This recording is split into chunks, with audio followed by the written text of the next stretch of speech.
taat kepada orang tua akan membuahkan hasil, bahkan rezeki kagak usah khawatir, itu terus mengalir kepada kita.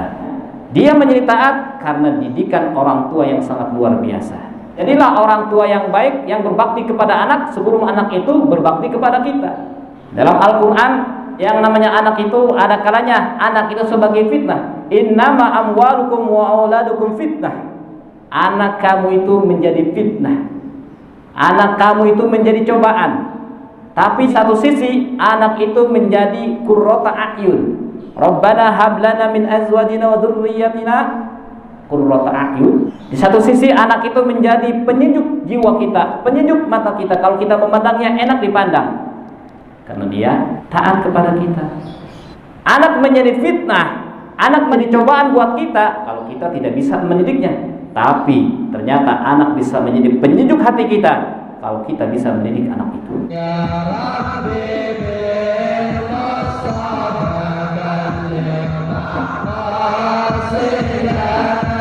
Assalamualaikum warahmatullahi wabarakatuh. Bismillahirrahmanirrahim. Alhamdulillahirabbil alamin. Wabihi nasta'inu ala umuri dunya waddin. Wassalatu wassalamu ala asyrafil anbiya'i wal mursalin Sayyidina Muhammadin wa ala alihi wa sahbihi ajma'in. Bapak Ibu yang dirahmati Allah Subhanahu wa ta'ala, kembali kita duduk di masjid ini dalam rangka taklim. Untuk itu mari kita niatkan, semoga duduk kita di sini dinilai ibadah oleh Allah Subhanahu wa taala. Hari demi hari kita tak luput dari ibadah kepada Allah Subhanahu wa taala. Pagi hari ini kembali saya menyampaikan terkait dengan dunia parenting. Ini sangat penting untuk kita pahami dunia parenting ini. Kalau Bapak Ibu mengikuti seminar-seminar dunia parenting itu kan luar biasa mahalnya ya. Ini saya hanya sedikit menyampaikan dari pengalaman saya membaca jurnal, pengalaman saya dalam menyusun disertasi yang terkait dengan dunia parenting, hasil dari penelitian para ilmuwan, kemudian saya ingin berbagi kepada jamaah semua. Pada kesempatan ini saya ingin memulainya dari kisah yang terdapat dalam surat Al-Baqarah. Al-Quran hampir rata-rata sebagian besar itu nama suratnya, penamaannya dengan ayat-ayat kauniyah. Bahkan mungkin cuma dua dengan yang dinamai dengan ayat ubudiyah, surat Al-Hajj dan surat As-Sajdah. Yang lainnya namanya terkait dengan ayat-ayat kauniyah. Ada binatang, ada laba-laba, ada semut. Dan pada pagi ini surat yang kedua di dalam Al-Quran disebutnya surat Al-Baqarah. Kita mungkin bertanya, kenapa surat ini dinamakan Al-Baqarah? Sapi betina. Tentunya ada hal yang menarik kalau kita kupas. Pada pagi ini saya ambil referensinya, saya pernah membaca buku,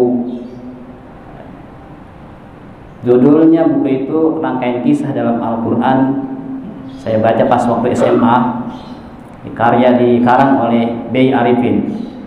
Pun Ibnu Katsir juga menyusun sebuah kitab Qisasul Anbiya wal Mursalin. Kalau kita lihat surat Al-Baqarah itu, kenapa dinamakan surat Al-Baqarah? Pertama, memang di dalamnya ada kata-kata Al-Baqarah. Mulai ayat 67 sampai ayat 73, itulah penggalan kisah tentang sapi betina. Namun kisah ini kembali saya ingin menariknya sesuai dengan dunia parenting. Dunia bagaimana seorang tua mendidik anaknya tumbuh berkembang sesuai bakat yang dia miliki. Namun di dalam ayat ini penceritaannya alurnya mundur. Penyebabnya diceritakan belakangan. Kata Allah Subhanahu wa taala, "Wa id qataltum nafsan fadara'tum fiha wallahu mukhrijum ma kuntum taktumun."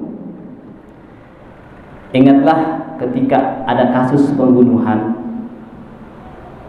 yang oleh orang-orang itu disembunyikan, namun ternyata Allah menyingkap pembunuhan itu. Awal kisahnya begini. Di Mesir waktu itu, yang dimana Nabi Musa alaihissalam berdakwah, ada dua orang, yang satu kaya raya, yang satu miskin banget, punya anak cuma satu, laki-laki dua-duanya. Yang kaya meninggal, yang miskin meninggal. Artinya berarti kan harta warisannya terlimpah kepada anak laki-laki itu. Yang kaya mewariskan harta yang begitu banyak, yang miskin kan menjadi seorang petani, tidak ada yang diwariskan kecuali 1 ekor sapi. Gitu awal ceritanya. Lalu selanjutnya kita kembali kepada ayat ini. Ada kasus pembunuhan, begitu kan? Siapa yang dibunuh nanti kita ungkapkan. Ada kasus pembunuhan, tentu kalau ada kasus pembunuhan kan pasti mencari siapa pembunuhnya. Pada zaman Nabi Musa pun sudah berlaku. Bani Israel yang dikenal seorang suku yang ngeyel pada waktu itu, ketika ada kasus pembunuhan yang pembunuhnya tidak diketahui pada waktu itu awalnya, lalu dia negosiasi atau meminta pendapat kepada Nabi Musa. Wahai Nabiullah Musa alaihissalam, di kampung kita ini ada pembunuhan, tolong kami minta petunjuk kepada engkau agar siapa pembunuhnya terungkap. Akhirnya Nabi Musa berdoa kepada Allah. Setelah berdoa disampaikan kepada Bani Israel yang mengeluhkan itu, yang mengajukan kasus itu. Wahai para tuan-tuan, kalau engkau kepengen terungkap siapa pembunuhnya, silahkan kamu sembelih sapi. Bani Israel orangnya suruh cari sapi, kemudian disembelih, bingung. Wahai Nabi Musa, apa hubungannya kasus pembunuhan dengan sapi? Udah laksanakan aja. Akhirnya negosiasi lagi. Oke, kalau begitu saya akan melaksanakan perintah engkau. Tapi saya bertanya kepada engkau, sapinya sapi yang seperti apa? Pertama dia tanya, yang kecil atau yang besar? Kata Nabi Musa, la faridu wa la bikrun awadun baina dzalik. Tidak terlalu besar, tidak terlalu kecil. Udah, sana cari sapinya. Baru tengah jalan balik lagi. Wahai Musa, tolong berdoa kepada Allah, kasih petunjuk kepada kami. Sapi yang tidak terlalu kecil, tidak terlalu besar itu yang warnanya seperti apa? Kata Nabi Musa, oke, saya berdoa dulu kepada Allah. Setelah berdoa, apa jawaban Musa? Qala innahu yaqulu innaha baqaratun safra'u faqi'un launuha tasurrun nazirin. Udah mulai berat nih kriterianya. Tadi kan awal suruh cari sapi. Sapinya sapi betina. Baqarah kan artinya sapi betina. Kemudian yang kecil apa yang besar? Yang sedang. Sekarang tanyain warnanya yang seperti apa? Kata Nabi Musa, safra'u faqi'un launuha tasurrun nazirin. Cari sapi yang warnanya kekuning emasan, yang indah dipandang. Makin sulit. Makanya kita kalau dikasih amalan jangan ngehel sama kiai. Kata kiai, ya silakan amal ketu salawat dalail khairat. Ada yang nanya, kiai, itu pakai puasa dulu nggak? Akhirnya pakai jawab puasa. Puasanya berapa hari? Kasih lagi 3 tahun. Nggak jadi ngamalin. Ya karena kan Dalailul Khairot itu kan banyak sekali teman-teman dari YouTube itu bertanya, saya kalau nggak mendalil itu pakai puasa nggak ya? Pakai, ya udah amalin aja kalau punya bukunya. Kalau kata kayak enggak, ya enggak. Karena kalau kita dapat Dalailul Khairat dari daerah Jawa, kata kayak itu, daerah Jawa itu belum dikasih itu dalail kalau kita belum puasa 3 tahun berturut-turut. Kan berat ya. Makanya salawat dalail termasuk salawat yang berat, kalau kita mampu melaksanakannya kan luar biasa. Semoga kita dikasih istiqomah dalam membaca Dalailul Khairat. Ya. Faqiul lahu ma tasrun nadirin. Suruh mencari sapi yang warnanya kekuning emasan dan indah untuk dipandang. Akhirnya makin sulit. Makin sulit. Coba kalau suruh cari sapi udah beres. Coba kalau nggak tanya sapi yang kecil yang besar, ya bebas kan? Ini bertanya yang tidak ada gunanya, akhirnya menyulitkan bagi dia sendirinya. Setelah itu, setelah dikasih kriteria yang sulit tadi, masih aja bertanya. Qalu lana rabbaka yubayyin lana ma hi.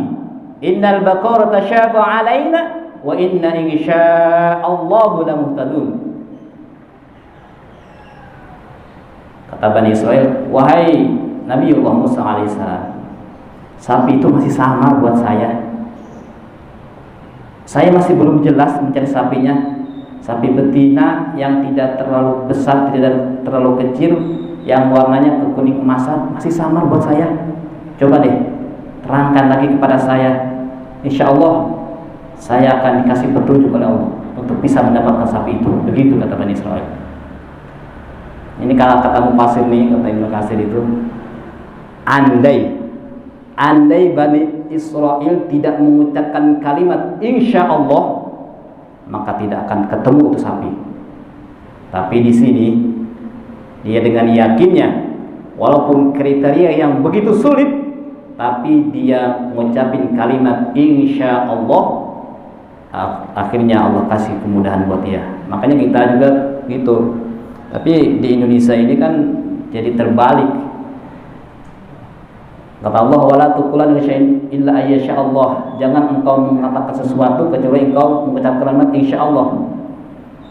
Kita terbalik. Sebetulnya insyaallah itu sebuah kalimat yang kalau kita besok mengerjakan, yakin bahwa kita akan datang. Tapi karena kita itu manusia, karena sesuatu kehendak itu kan kehendak Allah, makanya kita harus mengucapkan insyaallah. Ini mah mengucapkan insyaallah kalau besok kayaknya agak kurang yakin datang, baru insyaallah. Sebetulnya kalimat insya Allah itu kalimat yang besok kalau kita berjanji itu sudah yakin kita datang. Makanya kita mengucap insya Allah. Kenapa insya Allah? Kita kan nggak tahu apa yang akan terjadi. Karena yang ada di kita terbalik. Insya Allah jadi sebuah alasan bahwa agar dia tenang gitu kan ya. Ya, di sini andai Bani Israel tidak mengucapkan kalimat insya Allah, maka niscaya dia tidak akan mendapatkan sapi betina itu. Karena kriterianya yang sangat sulit. Apa yang terakhir kata Nabi Musa? Qala innahu yaqulu inna baqaratun la dalulun tuthirul arda wa la tasqil harsa musallamatun la syi'ata fiha. Kata Nabi Musa, cari sapinya, sapi itu yang belum pernah dipakai bajak sawah. Kan zaman dulu kan sapi pakai bajak ya. Setelah itu pakai traktor. Setelah traktor ternyata pakai poldeser jadi di sawahnya. Di Babadabi jadi perumahan. Awalnya pakai sapi bajak tuh. Kayak Marta dulu sawah kan ya. Pakai sapi, kemudian pakai traktor, setelah traktor poldeser. Poldeser diratain semua. Ya. Akhirnya setelah bertanya, pada kesimpulannya Bani Israel harus mencari sapi yang sangat sulit tersebut karena banyak bertanya yang tidak dibutuhkan, bertanya yang tidak ada ilmu di sana. Kemudian kita nyebrang ke kampung sebelah. Di kampung ini, di kampung sebelah. Di kampung sebelah itu ada seorang anak yatim. Tadi kan ada anak yatim 2 ya. Yang satu kaya raya, yang satu miskin. Si anak yatim yang miskin ini hidup di perkampungan, hanya berdua dengan ibunya. Tapi luar biasa, anak yatim ini seorang laki-laki yang sangat taat kepada ibundanya. Kata ibundanya, "A, ya, A." Dia ngurus sapi warisan bapaknya, yang kata bapaknya ini rawat sapi sebaik-baiknya, dia rawat. Sapi itu dirawat dengan sebaik-baiknya sehingga sapi itu tumbuh dengan kualitas yang sangat bagus. Pada suatu hari kata ibunya, "Nah, kita punya persediaan makan sampai 3 hari doang nih. 3 hari ke depan ibu belum tahu kita mau makan apa. Tapi kita kan punya harta cuma satu-satunya, ini sapi. Coba deh kamu ke pasar besok, jual ini sapi, barangkali ada yang mau beli." "Oke Bu, siap. Berapa Bu harus dijualnya?" "Ya, silakan jual sama kamu. Kalau bahasa kita mungkin 20 juta ya. 20 juta. Silakan bawa ke pasar ya." "Baik Bu." Pagi hari dengan semangat itu anak yatim yang sudah usianya belasan tahun sudah balik, bawa ke pasar di daerah Mesir sana ya. Bawa ke pasar, setelah bawa ke pasar, sampai di pasar itu para tengkulak langsung tergiur dengan itu sapi. Kata si tengkulak, belum anak yatim itu menawarkan harga sapinya, belum menyebutkan harga sapinya sekian, kata para tengkulak itu sudah langsung menjawab, sudah langsung mau beli. "Dek, ini sapi bagus banget, saya beli ya, 40 juta. Kata anak mikir, "Waduh, ibu saya kan tadi nyuruh 20 juta. Ini orang langsung nawar 40 juta. Akhirnya si anak itu karena taat sama orang tua, taat sama ibu, tak dulu Pak, gampang gak jadi, saya mahal ini, segini harganya. Tak dulu Pak, saya mau bilang dulu ke ibu saya." Kan zaman dulu gak ada handphone, kalau yang sama tinggal telepon kan ya. Akhirnya dari pasar balik lagi ke rumahnya. Sampai di rumahnya, "Bu, iya kenapa nak? Ini sapi ternyata ada yang nawar 40 juta. Kata ibu kan cuma 20 juta. Bu, bagus dong, jual. Kalau ada yang 40 juta, ya oke, ibu tetapkan ini sapi sekarang, kamu jual harganya 40 juta. Kata si ibu itu. "Oke Bu, tapi sudah siang Bu, sudah sore. Balik lagi nanti pasarnya sudah bubar. Besok aja ya Bu ya." "Iya besok deh." Besokan harinya semangat, bawa lagi tuh sapi ke pasar. Setelah sampai di pasar, tawarin kepada yang kemarin nawar itu sapi harga 40 juta. Apa kata para pembeli? Kata para tengkulak, "Dek, kamu jual sapi ini?" "Ya, berapa?" 40 juta sesuai yang bapak kemarin tawar." "Ya, saya sudah belanja nih sapi. Sekarang duitnya paling ada 20 juta. Kalau mau ya saya beli 20 juta. Anak itu pikir lagi, "Waduh, kata ibu saya ini sapi suruh dijual 40 juta, tapi nawar 20 juta. Kalau saya jual 20 juta berarti saya nggak ikut apa kata ibu. Tadi dulu Pak, kalau gitu nanti saya bilang dulu ya ke ibu saya ya. Saya pulang dulu." Akhirnya pulang lagi ke rumah. Ini taat betul nih anak. Kalau kata ibunya A, ya A. Sampai di rumah, "Bu, nggak ada yang mau 40 juta. Maunya berapa?" "Ya 20 juta. Ya sekarang gini aja deh nak. Sekarang di sapi berapapun yang nawar silakan kamu jual." Kata ibu begitu. "Ya udah deh kalau begitu Bu, siap. Tapi besok ya Bu." "Besok deh." Oke. Esokan harinya, di situ anak kembali ke pasar. Tapi ternyata pasar di Mesir pada waktu itu musiman. Karena sekarang pasar mingguan gitu ya, di jalan gitu. Ketika ke pasar, itu pasarnya sepi, nggak ada orang. Si anak tuh bingung, ini pada kemana orang? Kok nggak ada di pasar, nggak ada orang? Akhirnya ada seorang kakek-kakek tua menghampiri anak itu. "Dek, mau apa kamu?" "Saya mau jual sapi Pak." "Oh, jual sapi. Emang berapa nih sapi mau dijualnya?" "Ya awalnya sih saya mau jual 20 juta, tapi kata orang ada yang mau beli 40 juta. Kata ibu saya sekarang bilangnya begini, ini sapi berapa aja ada yang mau beli dijual." Yang penting saya hari ini harus dapat uang, karena kalau hari ini nggak dapat uang, besok saya nggak bisa makan, Pak. Kata si kakek itu, wah bagus nih. Oke, kalau begitu saya ajarin begini nih cara bisnis. Gini ya, ini sapi saya beli ke kamu 40 juta. Tapi kamu bilang ke ibu kamu 20 juta. Ya, nah kan 20 jutanya buat kamu, itu keuntungan kamu. Itu aja ya. Dibilangin seperti itu anak langsung retok, kalau bahasa Sunda digredek gitu ya. Kakak berani suruh bohong sama ibunya. Akhirnya dibilang seperti itu, kata anak, wah gak beres nih bapak nih, masa saya suruh bohong sama ibu saya? Saya kalau suruh bohong sudah deg-degan banget. Ini dalam hatinya itu. Udah Pak, nggak jadi deh Pak. Saya kalau begini saya pulang aja. Kalau pasaran udah sepi, kenapa nggak jadi? Nggak jadi. Pulang ke rumahnya, sampai di rumahnya, Mak, orang yang mau beli, tadi ada yang mau beli, suruh bohong saya. Gitu. Ya udah, nah, sekarang begini aja. Sekarang kata ibunya nih, sekarang ini sapi kita cincang aja, kita tawakal sama Allah. Yang penting kita sudah berusaha mau menjual ini sapi. Sudah berusaha, kita cincang aja ini sapi. Barangkali besok ada orang lewat, ada yang mau beli. Nah, gitu kata ibunya. Oke ibu, sekarang kita berdoa aja. Yang penting kita sudah ikhtiar, sudah berusaha untuk menjual sapi ini. Hasil kita serahkan kepada Allah. Begitu. Akhirnya keesokan harinya datanglah rombongan dari kampung tetangga sebelah itu. Siapa dia?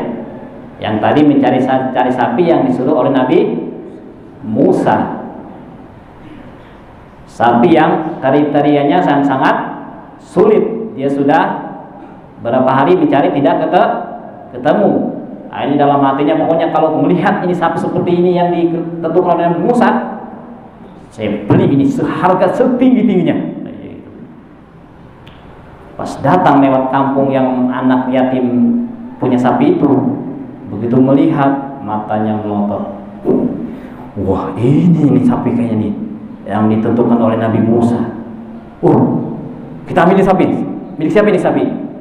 Ini sapi milik anak yatim. Ternyata sapi itu dibeli. Bagaimana cara berapa harga itu sapi dibelinya? Sapi itu dibeli dengan harga, kemudian sapi itu ditimbang. Setelah ditimbang, dihargai emas. Emas sekarang segram berapa, Bu? Ada yang tahu nggak? Bukan emas sapi, bukan. Istri saya kan jualan emas, dulu jual emas. Harganya sekarang emas itu di atas 800.000 segram. Emas ini bukan emas hiasan ya, emas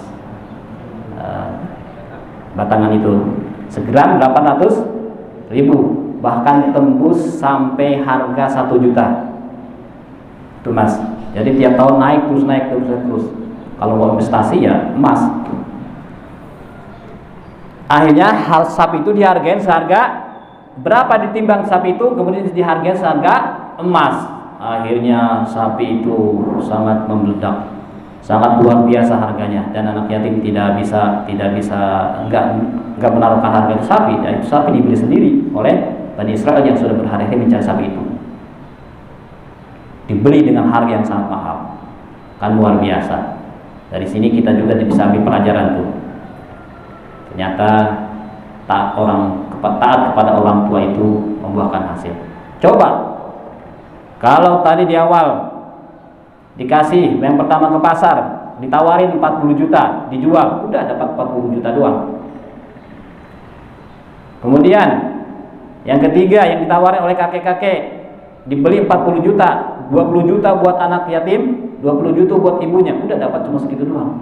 Tapi karena dia bertahan taat kepada orang tua, ternyata tidak tahu, sama ibunya pun tidak tahu sekernya Allah seperti apa. Ketika seorang anak itu taat kepada orang tua, akhirnya melambung harganya. Dia mendapatkan keuntungan yang sangat luar biasa. Kemudian sapi itu dibawa kepada Nabi Musa. Dan Nabi Musa mengiyakan, seperti itulah sapinya terhadap apa yang telah difirmankan oleh Allah. Akhirnya sapi itu disembelih. Setelah disembelih, faqul nadribuhu bi ba'diha kadzalika yuhyillahu al-mauta wa yuriikum ayatihi la'allakum ta'qilun. Kemudian diambil salah satu bagian dari sapi itu, ada yang mengatakan yang diambil adalah buntutnya. Diambil buntutnya kemudian dipukulkan kepada yang terbunuh itu. Dipukulkan, setelah dipukulkan bangun itu orang yang terbunuh, kemudian menunjuk, ditanya oleh Nabi Musa, "Wahai Fulan bin Fulan, siapa pembunuh kamu?" Dia nunjuk. Dan ternyata yang membunuhnya adalah Pak D dan omnya sendiri. Kenapa dibunuh? Ya, inilah namanya harta, tahta, dan wanita. Seringkali terjadi pembunuhan karena harta, tahta, dan wanita. Anak itu kan anak orang kaya. Kemudian kekayaannya ketika orang tuanya meninggal jatuh kepada dia. Jadi yang meninggal itu anak yatim, yang dibunuh itu anak yatim, anak orang kaya. Akhirnya saudara-saudara yang lainnya kepengen tuh hartanya jatuh kepada adik atau abangnya si bapaknya anak yatim itu. Caranya supaya harta itu jatuh kepada dia, anaknya dibunuh. Tapi dalam Islam kan ternyata membunuh menghalangi warisan. Kalau ada orang membunuh, dia terhalang mendapatkan warisan.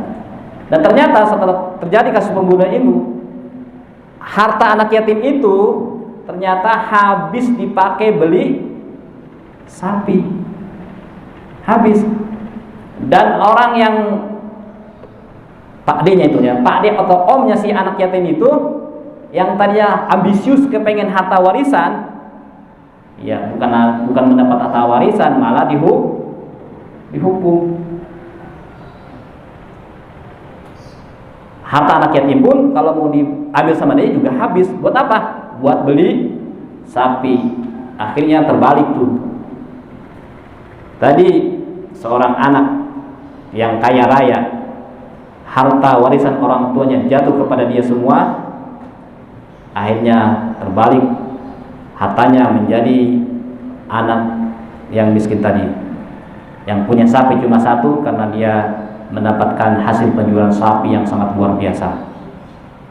Di sini yang ingin saya tarik benang merahnya, lihat, taat kepada orang tua akan membuahkan hasil, bahkan rezeki kagak usah khawatir, itu terus mengalir kepada kita. Makanya kalau kita baca ratib itu, kata Tuan Guru itu di akhir tuh ya, di Fatihah yang terakhir, wa amwatina khosoh, itu dibacain orang tua kita yang sudah meninggal situ. Karena sejadi serapnya rezeki kita itu gara-gara kita kurang berbakti kepada orang tua. Tapi di sini kembali kalau kaitannya dengan dunia parenting, orang tua tadi anak yatim bisa taat seperti itu kepada orang tua. Apa yang dikatakan orang tuanya A, ya dikatakan A, atau B, ya B. Tidak jadi dengan sendirinya. Artinya dia menjadi taat karena didikan orang tua yang sangat luar biasa. Kan gitu. Didikan orang tua, tidak jadi sendiri. Anak menjadi taat itu. Islam mewanti-wanti, wal yakhshal ladzina law taraku min khalfihim dzurriyyatan dhi'afan khafu 'alaihim. Kita harus takut andai kita melahirkan anak cucu kita anak yang lemah, anak yang tidak kuat imannya, anak yang tidak berilmu, anak yang tidak berbakti. Itu wanti-wanti. Makanya kita harus menjadi orang tua yang baik. Jadilah orang tua yang baik, yang berbakti kepada anak sebelum anak itu berbakti kepada kita. Dalam Al-Quran, yang namanya anak itu ada kalanya anak itu sebagai fitnah. Innama amwalukum wa auladukum fitnah. Anak kamu itu menjadi fitnah. Anak kamu itu menjadi cobaan. Tapi di satu sisi anak itu menjadi qurrata a'yun. Rabbana hab lana min azwajina wa dzurriyyatina qurrata a'yun waj'alna lil muttaqina imama. Di satu sisi anak itu menjadi penyejuk jiwa kita, penyejuk mata kita kalau kita memandangnya enak dipandang. karena dia taat kepada kita. Anak menjadi fitnah, anak menjadi cobaan buat kita kalau kita tidak bisa mendidiknya. Tapi ternyata anak bisa menjadi penyejuk hati kita kalau kita bisa mendidik anak itu. Tapi masalahnya nih zaman sekarang ini katanya ada problem dalam mendidik anak. Apa problemnya? HP, gadget, gitu kata orang tua. Itu kan kata orang tua yang zaman kolonial. Beda dikit. Kalau dulu zamannya zaman kolonial, kalau sekarang zaman milenial. Orang tua melarang anaknya pakai HP, ternyata sekolah pakai HP. Kehabisan gaya. Ini gimana?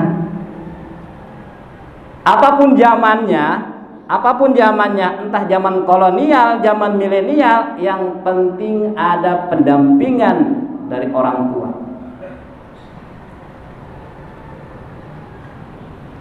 Karena dulu nih, penelitian ini mungkin mahal sekali ya di Amerika itu, saya lupa namanya itu.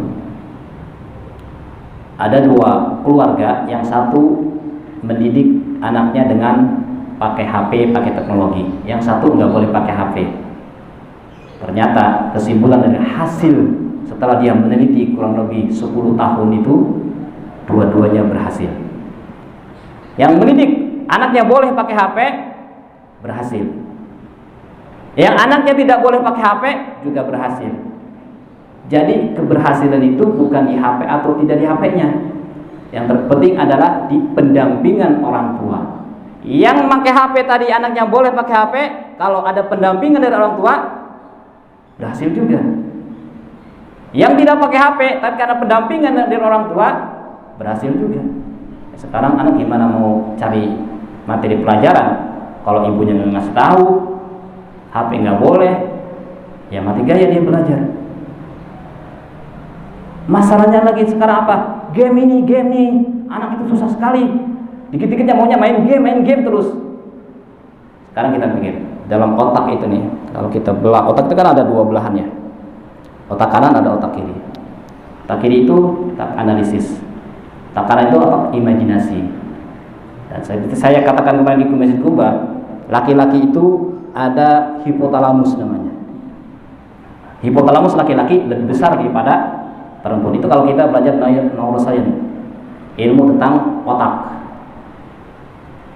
Memang laki-laki itu lebih dominan untuk main itu lebih banyak, kepengen main itu lebih banyak. Maka kita jangan melarang-larang anak itu untuk main. Artinya bukan berarti membebaskan. Kembali kita ke kemarin yang saya katakan itu, dunia parenting itu kan ada tiga.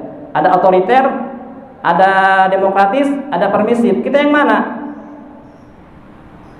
Ketika anak main game, kita larang main game di HP. Sekarang yang harus kita pahami dulu, karena otak anak itu, terutama anak laki-laki, kepengen main itu sangat luar biasa.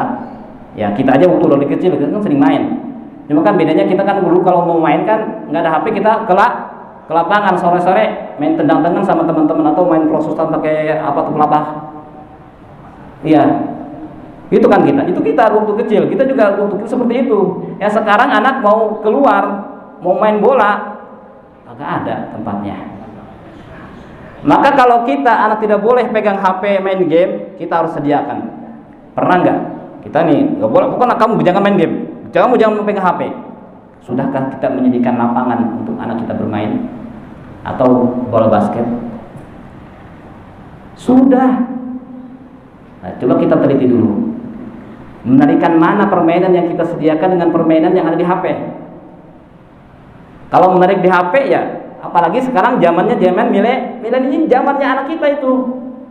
Zaman serba teknologi, apa-apa ada di HP. Nah, susah. Ternyata lebih asik di HP permainannya. Maka oleh karena itu kita dituntut, kalau kita pengen mendampingi anak main di HP, main game di HP, berarti kita juga harus piawai main game juga. Ayo Pak, main sama Bapak, ayo. Bisa nggak seperti itu kita? Mendampingi.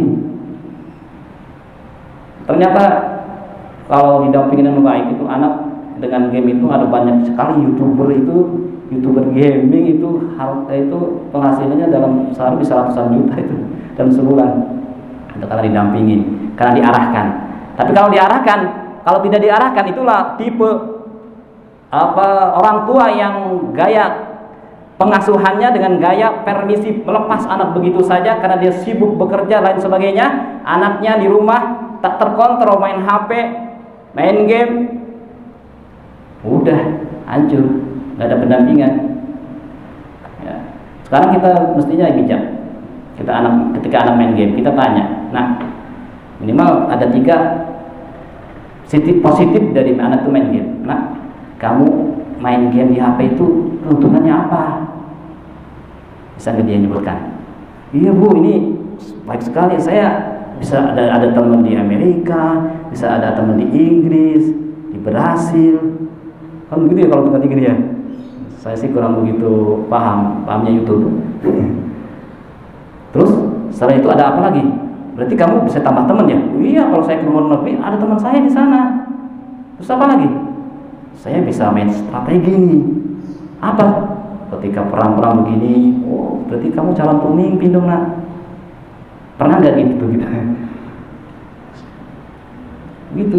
Pendampingan kepada anak itu penting, karena susah sekali sekarang anak kita larang main HP, kadang-kadang nggak balikin. Bapak aja HP-nya nggak pernah lepas, masanya mau lepas kan gitu. Coba yuk, kita bijak. Artinya bukan berarti saya ini menyuruh kepada bapak anaknya suruh main game terus, enggak.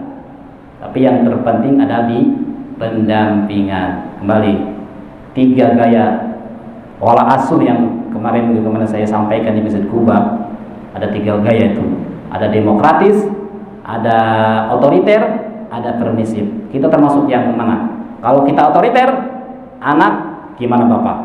Kalau kamu main game terus, bapak sita, kamu tidak boleh apa-apa, kamu harus diam di kamar. Wah, bahaya itu. Yang baiknya adalah yang terbaik dari para peneliti itu, yang terbaik adalah gaya demokratis. Tidak melepas begitu saja anak dan tidak mengekang anak, sehingga anak menjadi anak yang tumbuh dengan cerdas dan sesuai intelektual yang dia miliki, kecerdasan yang dia miliki. Ya, udah jam 8 kurang 10. Saya jangan sampai melebihi Tuan Guru. Kalau Tuan Guru biasa jam 8 selesai, berarti saya di sini sekarang sudah selesai. Begitu Pak Bos ya. Kalau ada pertanyaan silakan aja komen di YouTube. Demikian, lebih kurangnya mohon maaf. Wassalamualaikum warahmatullahi wabarakatuh.